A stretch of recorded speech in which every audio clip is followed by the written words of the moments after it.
Everyone stick to the plan. Right, in.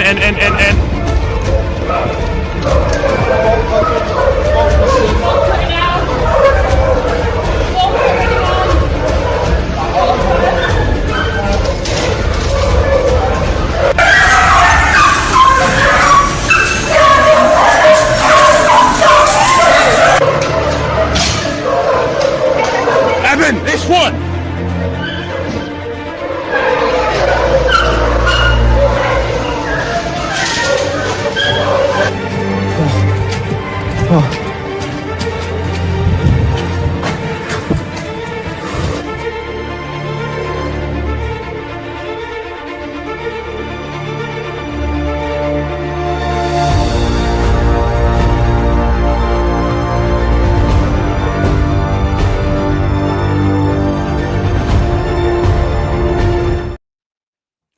Welcome to Unchained TV's coverage of the Beagle Rescue Trial underway right now in England. This is the first open rescue trial that England has ever had. We're going to go straight out to our reporter who was at court today, Claudia Penna Rojas. I understand that you went inside because it is raining like crazy in England. What a shock. Bring us up to date. What is the very latest? Hi, thank you so much for having us. Yeah, typical UK weather, raining.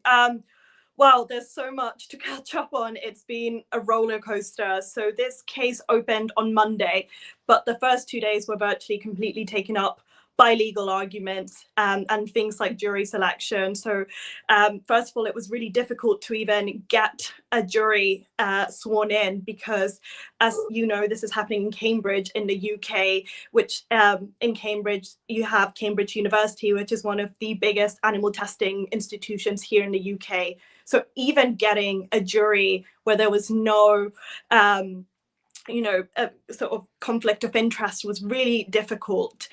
So we were working out what kind of questionnaire to put forwards to make sure that we had a fair jury. And then after that, there were about 2 days of legal arguments, just figuring out what kind of evidence would be admissible, what we would be and wouldn't be allowed to say. And then finally, yesterday, the case properly opened. So the prosecution here in the UK goes first. They made their opening statement. And after that, they essentially ended up reading out multiple witness statements, primarily from security staff. Let me jump in and ask you, what was the opening statement? What was their argument? What did they say in their opening statement, which is one of the most crucial parts of any court case?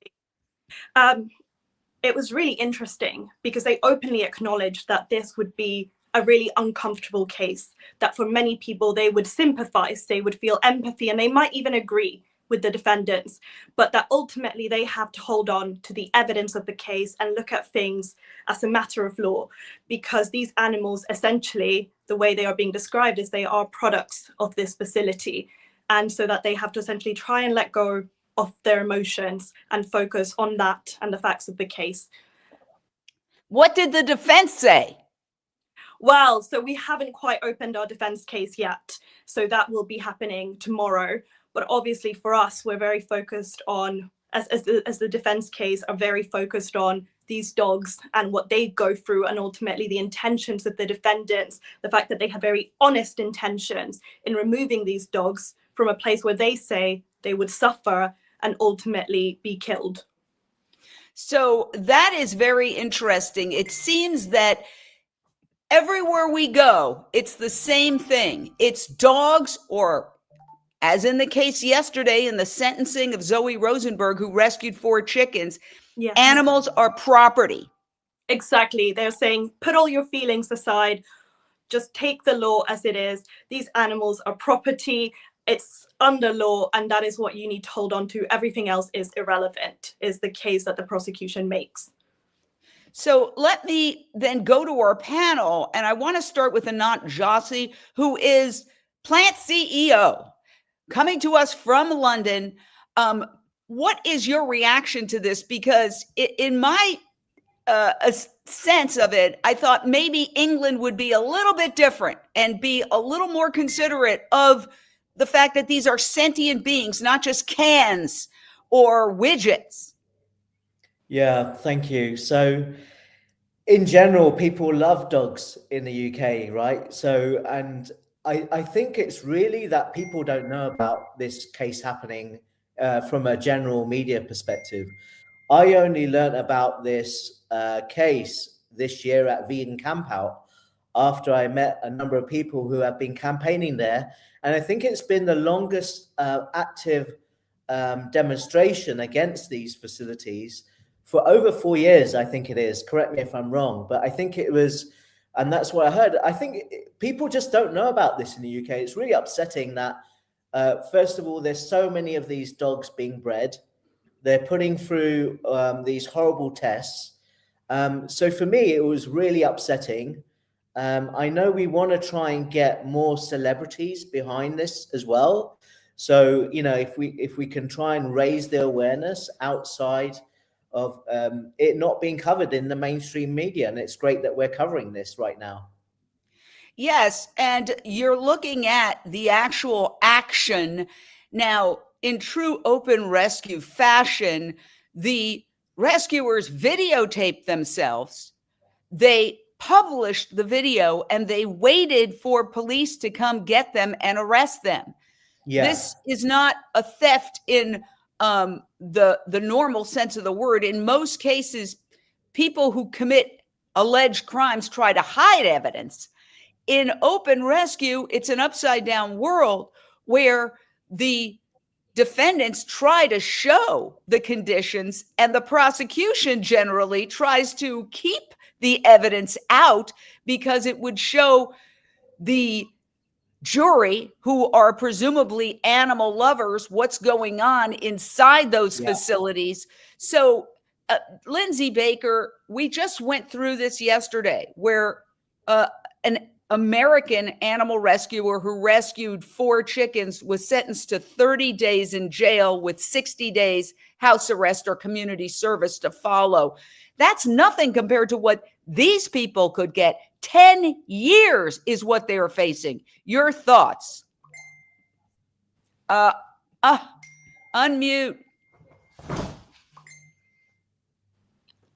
Sorry, my dogs were barking. I'm just speechless. I mean, it's inconceivable. And I'm hoping that the people on the jury, although they've been told to totally disregard any sense of decency, this is my words, decency that they may have or ethics that they may have, and look at this as a business. You know, that just infuriates me. And they're trying the wrong people. It's an upside down world. And we saw that yesterday. We're seeing it again today. And it's just so important that this gets out into, you know, the public arena, because I think people, when they see this story, are going to be appalled, as I am. These are some of the photos of the rescued beagles. Claudia, tell us what happened to the rescued beagles. I know 2 of them were captured by law enforcement and were returned to the facility. And there was a huge uproar where celebrities basically said, give them to me, right? You have people like Ricky Gervais and all sorts of other celebrities basically siding with the rescuers. But tell us. Yeah, it's absolutely heartbreaking. So initially 20 dogs were rescued, but amongst the process of trying to get those dogs out, 2 of them were captured again by police.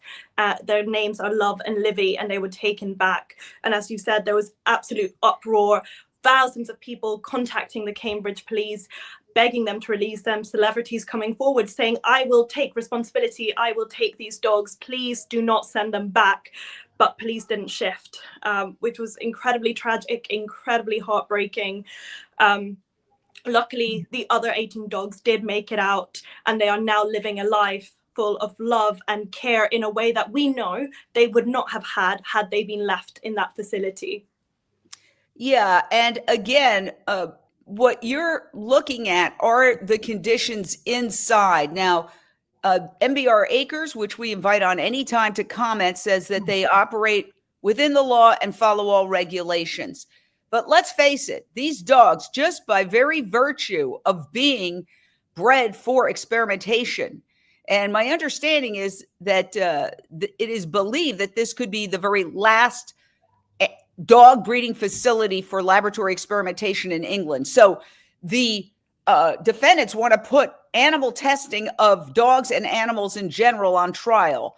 You can look at these conditions and see, what you think of them. But the point is that this is nothing. This is a walk in the park compared to what they're going to go through when they're transported to laboratories where they will then be subjected to toxicology tests, Tiffany Brunelli, where they put masks on them and they feed chemicals into them and then they die. I mean, you're a former law enforcement investigator who became an animal activist after you started finding out what was really happening behind closed doors. Are these defendants going to be able to present a real picture of what they were saving these animals from? That's my question. Well, it sure looks like it. I mean, I was reading last night, they have a big banner outside the gate there at the facility that says it's the main gate photo, and it says thriving dogs bred here for humans and animal health. Thriving dogs are bred here? I mean, you can spin it however you want, but when the jurors see these videos, I'm in tears right now watching these videos. Jane, I know you have a couple rescue dogs. I have a rescue dog, and it's just what the jurors are going to see with their own eyes. It doesn't seem like, I don't know how the prosecutions can possibly spin it. And I know I was reading about the two pups that were returned by the police, and the police actually said that the dogs were returned for their own well-being, the well-being of the dogs. But the juror's going to be able to see, you can say whatever you want, but what you see with your own eyes, that's the real evidence. So I think it's going to be difficult how the prosecution is going to try and spin this. The jury's going to see what we're seeing if the evidence is allowed in.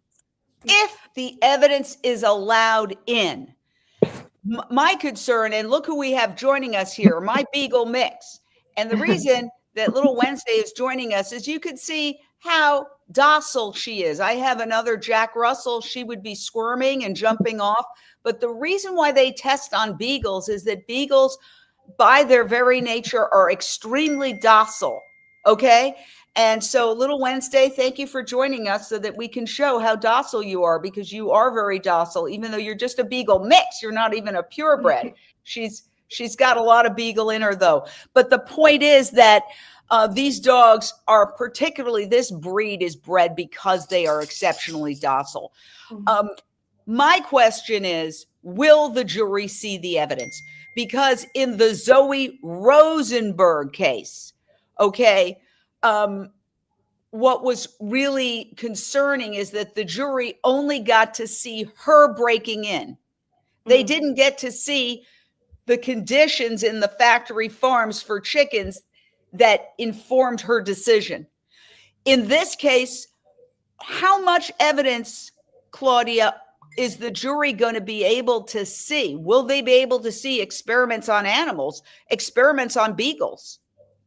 Like you said, it's so tricky and so unlike any other case, because it's the opposite. Like you said, defendants did this so openly. We want to show footage, we want to show evidence, but there are restrictions to what we can show. And that's what essentially the first few days of the case were about. And I can't go into detail, but just to say, obviously, defendants would love to show a lot more than they're able to. We did have some really significant wins today. In the UK system, you have agreed facts, which essentially are bits of information that are agreed by the prosecution and the defense. And a few of the key pieces of information that we managed to get in there was, first of all, that MBR themselves have a bleeding license to test on animals at the facility. So this really key piece of information that initially the prosecution wanted out, because essentially it feels so important that people get the full picture, that the jury know what is happening and the extent of what is happening at this facility, why this rescue was so urgent and so necessary to the lives of those beagles who were rescued. But what does that mean, bleeding license? I don't know what that means. Essentially, that the dogs can be bled out for testing. And so as part of that, we also managed to get in that these dogs, that the majority of dogs at MBR are sold for lab testing, and that as part of that, it can lawfully result in suffering and death for these animals. So these are agreed facts that the jury will get, that they have had read out and handed in a piece of paper ahead of the defense case opening. That's all well and good, but you know what they say, a picture tells 1,000 words. Yes. So if they don't get to see, you, for example, Anant, said that there's this thing called Camp Beagle outside of this laboratory beagle breeding facility. It's been there for years. It is the longest running protest camp in history. The jury will likely not see any of that. They won't have any sense of the controversy surrounding this, Anant. Yeah, there's basically, when we have trials in the UK, there has to be a media blockout, and that's the way it runs in the UK, unfortunately, not to I guess get any messages out to potentially the jury that would affect their decision. But So like beforehand, I think if we had put this material out there where we started to raise awareness, and even before this went ahead, I think it would have been great to share that the trial was happening. I know we tried our best to get a lot of the evidence out there that had been captured. So yeah. Well, let me ask. I've got to go back to Claudia Penna Rojas, who was our reporter who was in court. Were there other news media there? I mean, being in news media myself, I can pretty much tell how much coverage it's going to get by how many reporters, cameras, just people scribbling notes, journalists are in the courtroom. And so, we have an old joke here in the United States that you have to get naked or get arrested to get coverage of animal rights issues. In this case, you guys, 20 people have gotten arrested for this beagle rescue. Is it getting the coverage? Because a part of the goal was to put animal testing on trial. So tell us what you saw in the courtroom in terms of media coverage, or that you know of. So there have been journalists consistently at the court taking notes, but we have had challenges. As you know, we had reporting restrictions put in on the first day and carrying on until the second day. So that in itself is a challenge. It means that nothing was able to go out. We weren't allowed to share anything except that the trial had started, that there were defendants on trial, that they had been charged for burglary, and that we had media restrictions. So that in itself meant that there was essentially a blackout, and it's hard to get journalists to come and watch a trial that they potentially are not going to be able to report on until March, when the final trial is done. So that in itself has been a challenge, but we're doing everything that we can. Now the restrictions have been lifted and we're trying to put the word out as much as possible. I myself spoke to a few reporters today who were interested in the case and following the case closely. Yeah, because there are some, especially independent media, like The Guardian has been very good with animal rights, and that whole movement. They've been perhaps the most fair because they're independent media and they're not as reliant as advertisers. If you want to know why you're not getting the whole story in the mainstream media, all you have to do is look at the TV commercials. What is it? It's the industries that exploit animals. So they're not going to talk about this in a fair way, because who keeps the lights on, right? This is a struggle to get just the truth out. And one thing I want to talk to Lindsay Baker about, you've covered this quite a bit in terms of animal experimentation. Another argument that the jury might not be able to hear is that increasingly animal testing is completely outdated. This is the 21st century. There are organs on a chip that are far more effective in showing will a drug work, won't it work? The statistics of the failure rate of animal testing are extraordinary. Something like 90% or more of tests for a certain drug that work on animals don't work on humans, and vice versa, which makes sense. We don't have tails. We don't have snouts. You know, dogs are allergic to chocolate. I'm definitely not allergic to chocolate. You know, there's differences between humans and animals. It's the 21st century. And yet, will the jury get to weigh all this in the light of increasingly people saying this entire industry is based on a faulty premise? Right. I mean, it seems inconceivable to me that it would not be even touched upon, that animal testing, it's been proven. I had a PETA scientist on one of the shows, and she said the scientists don't even want the data. It's flawed data, that these animals that are kept in unnatural situations, such as these horrific cages, have come down with all sorts of issues, health issues. And even if the testing did work on humans, which we know that it's a very high rate, as you said, 90% or more lack of efficacy. But even so, if that weren't so, the whole thing of keeping them the way they are there is totally unnatural. You can see these animals are so stressed out. Stress affects health. You don't have to be a scientist to know that. So the whole thing is flawed, absurd, horrific. It's hell. It's hell for these animals. And something has to be done. And I think what these people are doing is admirable. That the fact that they have to put their life on the line, 10 years in prison. Oh my goodness. I mean, serial killers get better, not serial killers, but rapists and other criminals get better treatment than that, or get better, consideration than that. Let's hear from some of the defendants. We spoke with two of the defendants, and I have to tell you that what really struck me was that they are very calm, cool, and collected, facing the prospect of a decade behind bars for this action. Both Ben Newman and Rose Patterson, who are the co-directors of Animal Rising, as well as defendants, said they want to put animal testing on trial and they think it's worth risking their freedom. This is the first open rescue trial ever in the UK, so it's a historic event, and just a huge moment for the animal movement to draw more attention to animal testing and hopefully see the closure of MBR Acres very soon as the first step in ending all animal testing. And we're calling for the facility to be closed, long story short, and put animal testing, originally the concept animal testing on trial, because I did it once in June 2022. I wasn't sure if there was more, with three of us who did it accountably, and then the Crown prosecution dropped the charges, they said due to lack of evidence, so then we went back again in December 2022. And so what we're hoping is that we'll be found, obviously it's not guaranteed, but we're hoping we'll be found not guilty by a jury. And that will significantly, hopefully, undermine the animal testing industry in the UK. So there's 20 of us going on trial over a period of about 3 or 4 months. So Ben's in the first trial that starts on the 1st of December.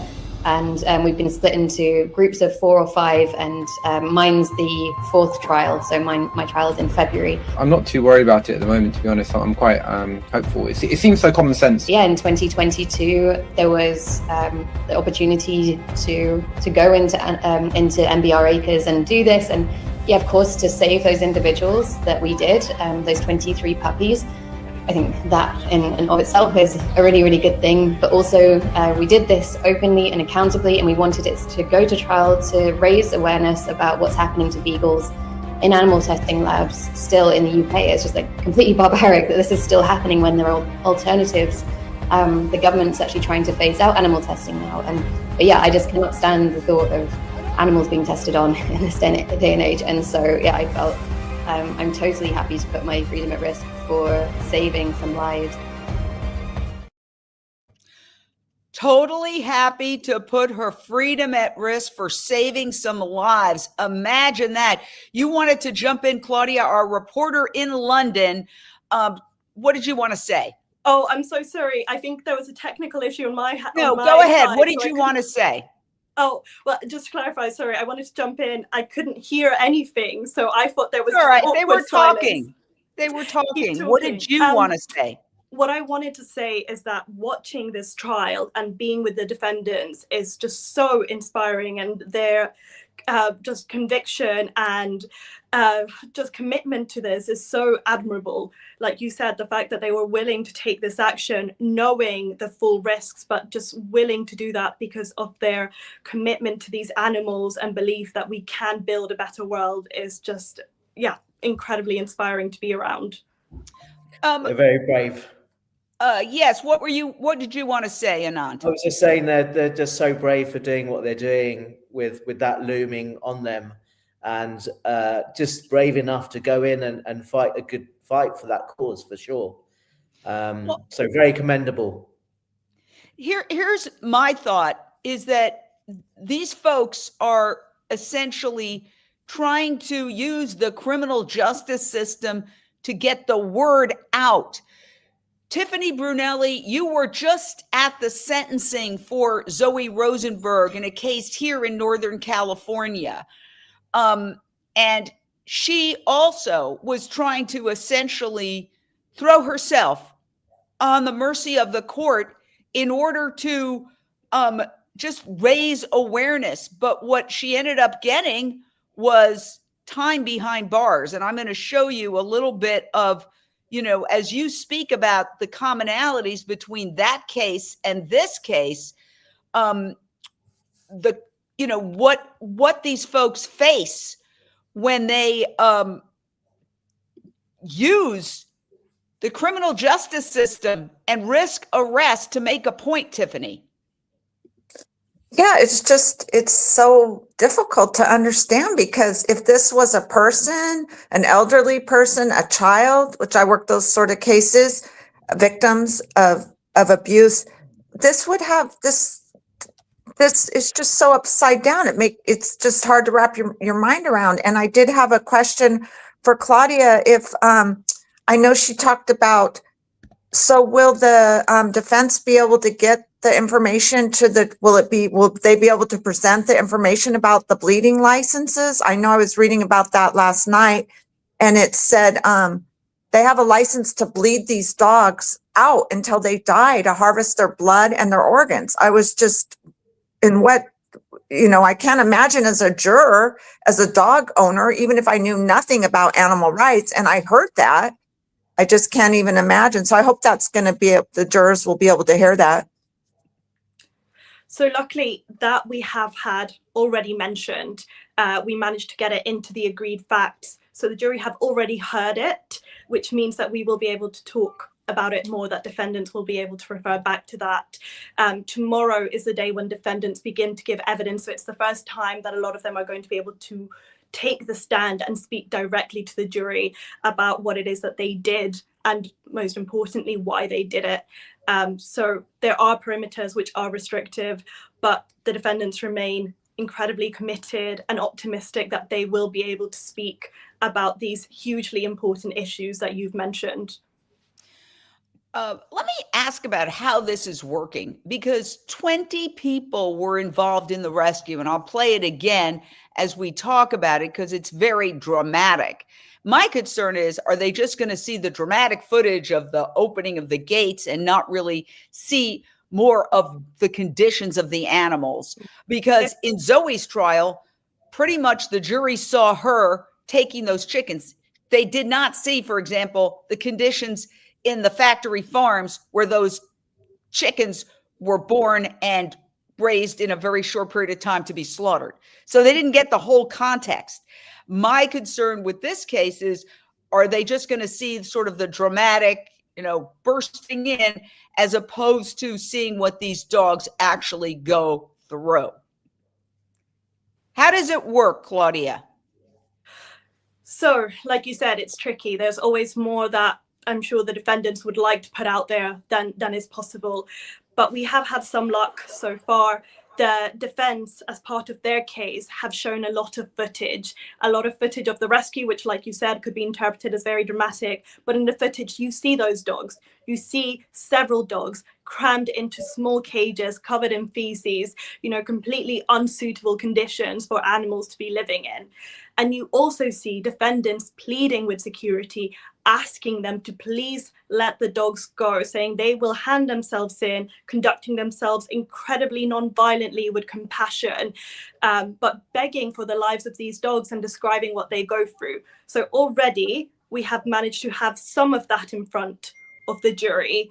The question is how much the defendants will be able to openly talk about their beliefs, the knowledge that they had ahead of the action, and what that experience was like. And so tomorrow, 2 defendants will likely give evidence, and we will have more to report after that. And which 2? So Eben Lazarus and Ben Newman are in the queue to go tomorrow. Okay. And I just want to play some sound of what it's like inside these facilities, because one of the things that is really so striking is just how noisy these facilities are, with these animals sort of barking and screaming at all times. I mean, it's like Dante's Inferno.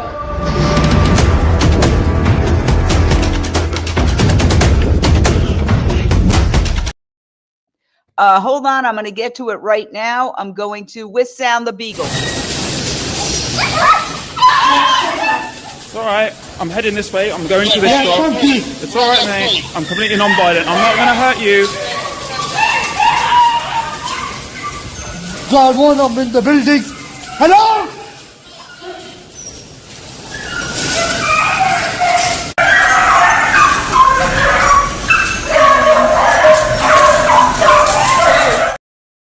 And you could see all the feces there. What was that interaction? That interaction was one of the rescuers going in and presumably encountering some kind of security guard who, and then he says, don't worry, I'm not going to hurt you. We're completely nonviolent. While you answer, I'm going to show video of the arrest. Again, after they rescued the dogs, and there are certain people outside in vehicles taking those 20 dogs away. 2 were captured back and returned to the facility. Unfortunately, God only knows what's happened to them. But the 18 dogs were saved. And that's my understanding. Correct me if I'm wrong. And there were kind of like cars to take those dogs away. And then those who remained waited for law enforcement. Tell us about how that all went down. Yeah, so you're correct that the dogs were taken out and then people sat down and waited for police to come and arrest them. There were several interactions with security members on site, as you see in that video. And the whole time people are reassuring them, we're not here to hurt you. We're just here to get these dogs out, explaining what's going to happen to them and just pleading with them to please let them take as many dogs as possible. Those rescuers just wanted to save as many lives as possible that day. And I think they conducted themselves in a way that is completely admirable. And those interactions, I think, were really moving, actually, being sat in that courtroom and seeing the reaction of the jury members when they saw those puppies, the conditions that they're kept in, their cries, like just hearing that now, I think is so upsetting. And you could see so many of the jury members who haven't been exposed to any of that before were really shocked and I think moved by the whole situation. Well, one thing I've learned is to never really read into what a jury is feeling. For example, the Zoe Rosenberg trial went on for more than 27 days, and Unchained TV covered it live every day. Do you know how long the jury deliberated? 3.5 hours. Yes. So people are saying these are a dog concentration camp. We have people commenting from Canada, from all over the world, really, urging people to write to your MP. That raises an important point. We do have right here, a petition. Everybody watching can take a photo of that QR code. And if you feel like it, you can be part of the petition that was created to shut down the facility and outlaw dog experimentation in the United Kingdom. So I'm going to give everybody a second, if they choose to sign that petition. by clicking on that QR code. Meanwhile, let me ask Anant, because Anant is a plant CEO. He is our UK correspondent, we're very happy to say, and also somebody who interviews a lot of people in London and in England about where animal rights is today. Where is the animal rights movement today compared to, for example, the United States? I wouldn't be able to tell you how it compares with the US. I mean, you know, I also do a lot of work with Animal Aid, which is the oldest animal rights charity. I go into schools and I talk to secondary year students, and sixth form students. I've just been accepted now to go into primary schools. And when you go into those different groups, I think it's really important that we teach the young. And when we're looking at primary school kids, it's really talking to them about animal compassion, to show that these animals are sentient, they have feelings, and that they're individuals. I think that's a really strong message that we need to continue to tell that story. And we just need to be better at creating different narratives around this that gets through that message in all those age groups. But the ones that are, you know, to the person who made the comment, we do need MPs to know about this, and also sign up to other things like the plant-based treaty, for example, to get these councils, local councils, to only offer plant-based food, and then look at converting cities to nominate as well. So all these things are connected. I just think we should carry on telling the message and to different groups that will make the change happen faster. Well, I just think this is a fascinating case. I want to thank everybody for being a part of this coverage. I want to give Claudia Penna Rojas one more opportunity before we go to tell us what she thinks are the most important things that came out today, or anything that we haven't covered. Again, you were in court. I have a couple of follow-up questions. Like, for example, with the Zoe Rosenberg trial, the court was packed. It was an overflow of supporters there were too many supporters there, and they were outside in the hallway because there's only like 100 seats. Are supporters showing up for this trial, or would that be considered maybe counterproductive? Yeah, like you said, it's a tricky one. There's so much support, so many people who are interested and following this case, which is incredible to see. And it really feels like the animal rights community is gathering around this. However, because the UK justice system is so sensitive, and it feels like the judge is already so conscious of this being this big case, worried about it being essentially like over politicized in the courtroom. Essentially, for the moment, we're trying to keep the numbers in the court small, so that they are not so that the judge doesn't become jumpy and potentially cramp down more on the case. So there are supporters, there are people who are coming every single day, but we're not looking to have hundreds of people in the courtroom because it could backfire. And what about celebrities?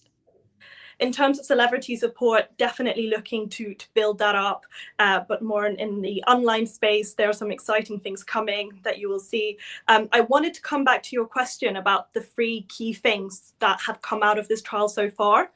And to me, it really feels like the footage that has been shown by the prosecution actually, I think, could serve as a big win for the defense case in terms of exposing those conditions, getting people to really sympathize with the reality of what those dogs live through. The other big thing that has come out, as I said, were in those agreed facts, just acknowledging the reality of what goes on in MBR and what those dogs will experience. And also, very crucially, towards the end of today, the only live witness for the prosecution came in, who is the officer in charge of the case.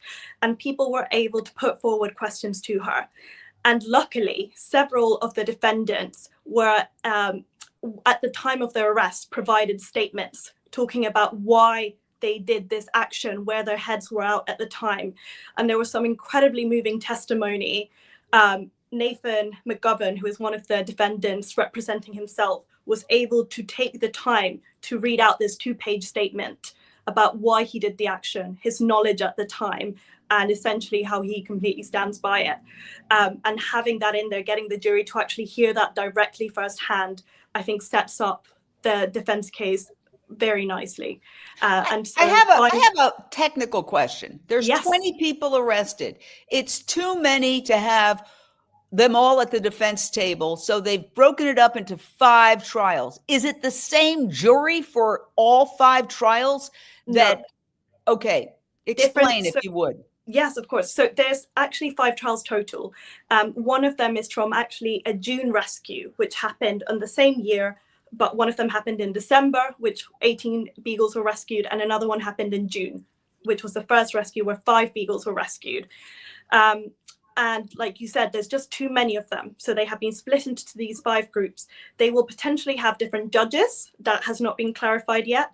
They will have different juries, but they seem to have the same prosecution. So every single trial will have a new set of jury sworn in. There might be changes that happen. So we've seen this happen in other cases that we've had, such as the Grand National horse racing trials, where, say, for example, in the Grand National, the first trial was acquitted, and so the prosecution tries something else. They change tactics, they add an additional charge. So every single trial could essentially be very different. This is really mind-boggling. It is. I mean, it is mind-boggling when they talked about it. And, you know, we were covering one trial. We've covered as many animal rights trials as we can. We've covered the trial of Zoe Rosenberg.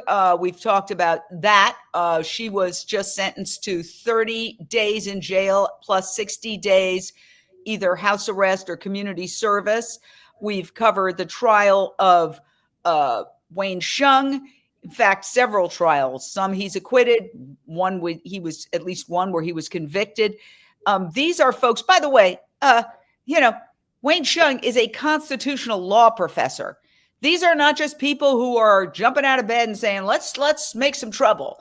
These are people who are putting their lives, because anytime you go to jail or prison, you're putting your life at risk. You don't know what could happen. They're putting their lives on the line to speak for voiceless animals in the hope of having the laws changed that will stop treating animals like mere property.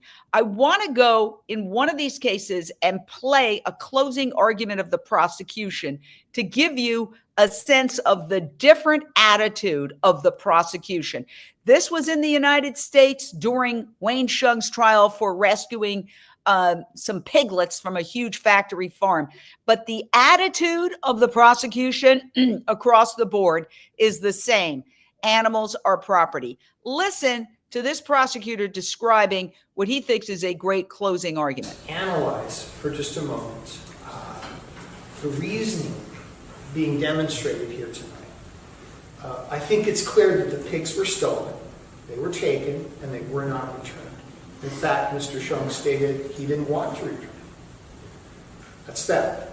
Imagine the use of the word rescue in some other context. Suppose you were in the grocery store and you saw a can with dents in it. You thought to yourself, oh my goodness, that can has a dent. It has the potential of going bad. I better rescue that can, put it in my purse, take it out of the store.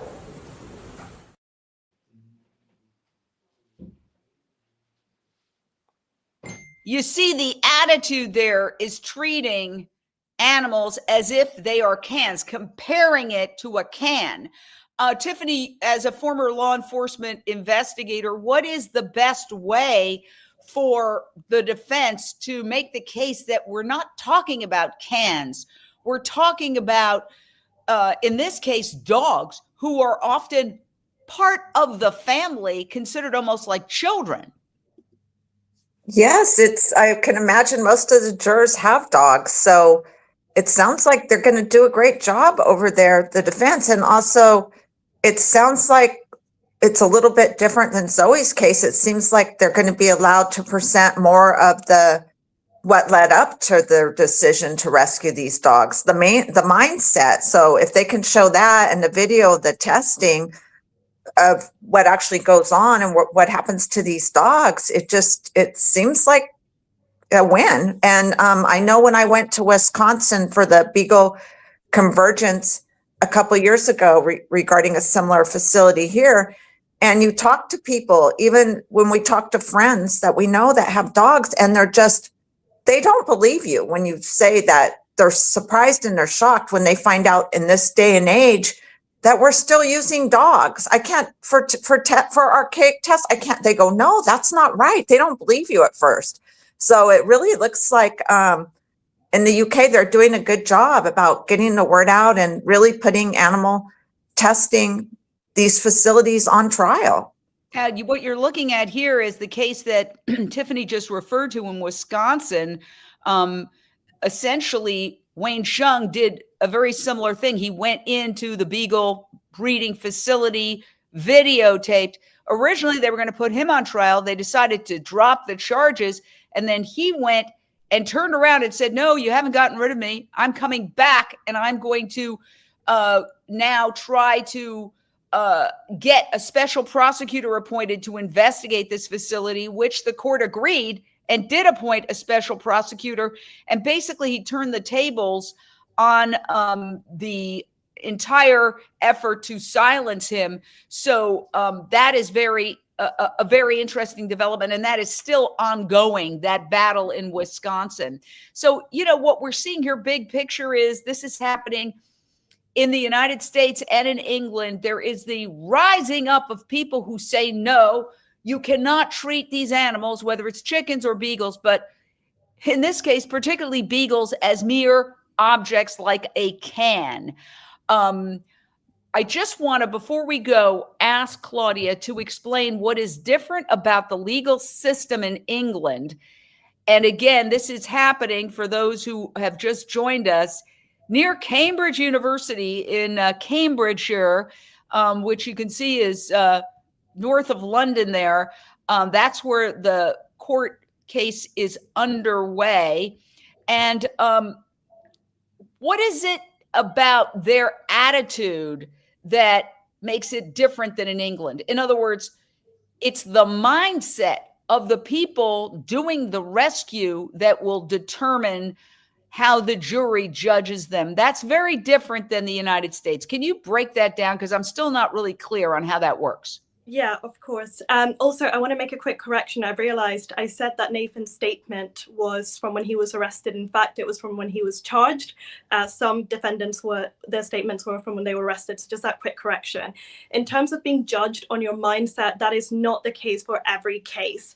It's for this particular case because the charge is burglary. And there are several different components to burglary. So having to break in somewhere where you're not meant to be, taking the property of someone else with the intention of permanently depriving them from it, sort of tick. But then the final thing is about dishonesty and your intention with doing that. And so with these defendants, what they are arguing is that this was completely honest and genuine. And so that's why the mindset of the defendants and their beliefs at the time of the action is so important. In regard to differences in the UK system, the legal system, what I'd say is we're way more closed off. The fact that you guys have cameras in your courtroom and are able to live stream trials would never, ever happen. It's way more secret, essentially. There's so much that happens that never sees the light of day in terms of discussions that take place when the jury aren't in the room. So that whole approach is very, very different. And we're also in a current political landscape where anything that is viewed as a protest trial is dealt with so much caution from the judges. Well, I just want to thank you for bringing us up to date. I'd like to get final thoughts from everybody. We're going to continue to cover this trial here at Unchained TV on the key days. Now, this is going on for months, and there's essentially five trials in a row. So we're going to bring the highlights to you as best we can. It's a very convoluted set of circumstances. Primarily, I think, because of not just England's judicial system, but the fact that there are so many beagles, okay, that it required a lot of people to rescue these beagles. You can't go in there with one person and try to rescue a lot of beagles. Indeed, there were beagles that were left behind. As you can see, there's far more than 18 beagles or 20 beagles. They took 20 beagles, but they were not able to take them all. So tragically, some of the dogs that you're looking at have gone to undoubtedly laboratories to be subjected to toxicology tests and are dead. And that is the reality of animal experimentation. And the one other thing I want to say about animal experimentation is one of the reasons it persists is that universities love animal experimentation because they get a cut. Every time a grant for an animal experiment is given to somebody at that university, the university gets a cut. So it's a money, follow the money. And we invite MBR Acres on anytime. They have said that they deny all cruelty allegations, that they operate within the law and regulations that have called the activists extremists. Final thoughts, starting with Lindsay Baker. Extremists are the ones that are torturing the animals. I think it's so heartbreaking to see those images of those dogs and to think of the ones that were left behind and what happened to them. It's just incredibly sad. Let's do everything we can to help these brave individuals that have put their lives on the line. Many of them are so young, 20, 25, 10 years in prison. That ruins your life for the rest of your life, in my opinion. So they have put it all on the line. So let's all do everything we can to support them. Thank you, Lindsay. Tiffany Brunelli, former law enforcement investigator.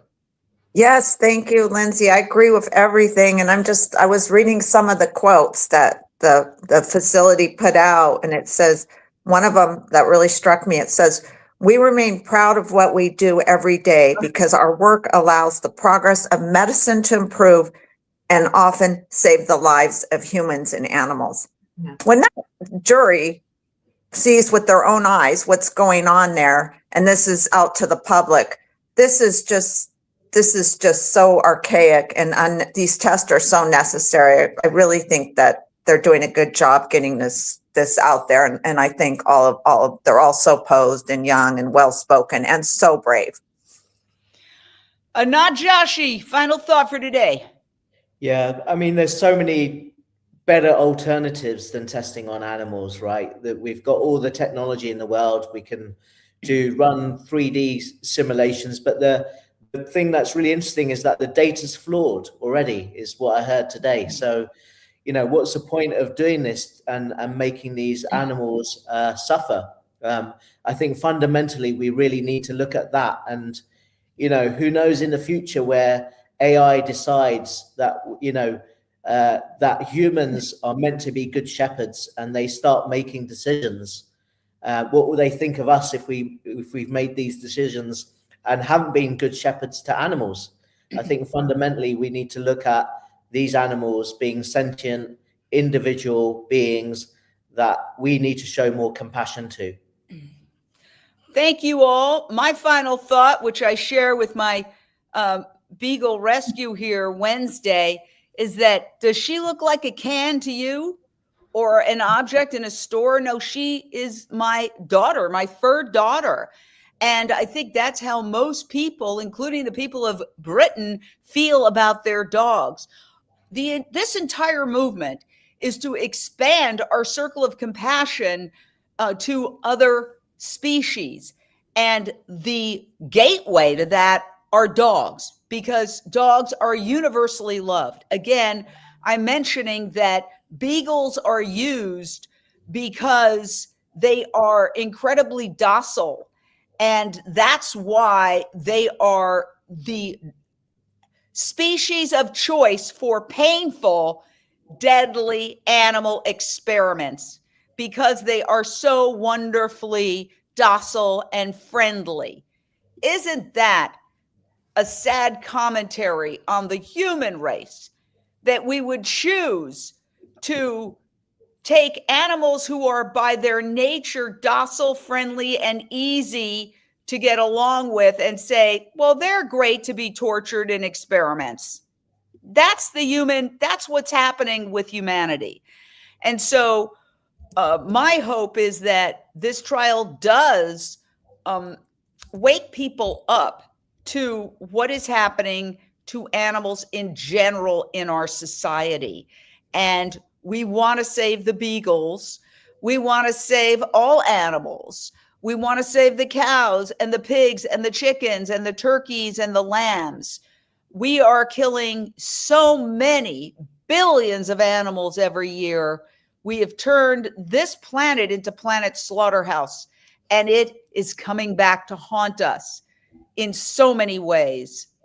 And so this is an opportunity for the people of England and the people of the world to make a statement, and we'll have to see what happens. I want to thank our incredible panel for joining us. We will bring you the latest as it comes down. I always let everybody know Unchained TV is a 501c3 nonprofit news network. You can download it on your phone for free. Just go to your app store. You can watch it at unchained.tv, and you can also watch it on any television like the one behind me with streaming devices if you have an Amazon Fire Stick, a Roku device, or an Apple TV device. We will see you soon as we continue to cover the Beagle Rescue Trial in the United Kingdom, the first of its kind in that country. Thank you, panel.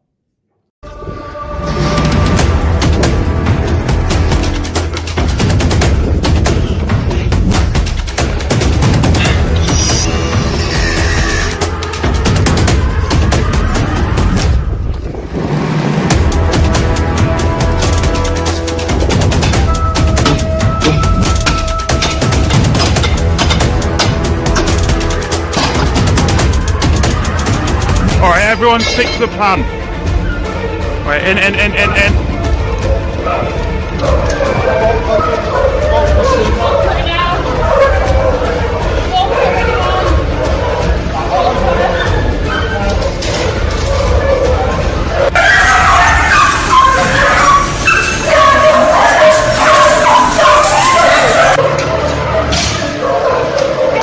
Evan, this one.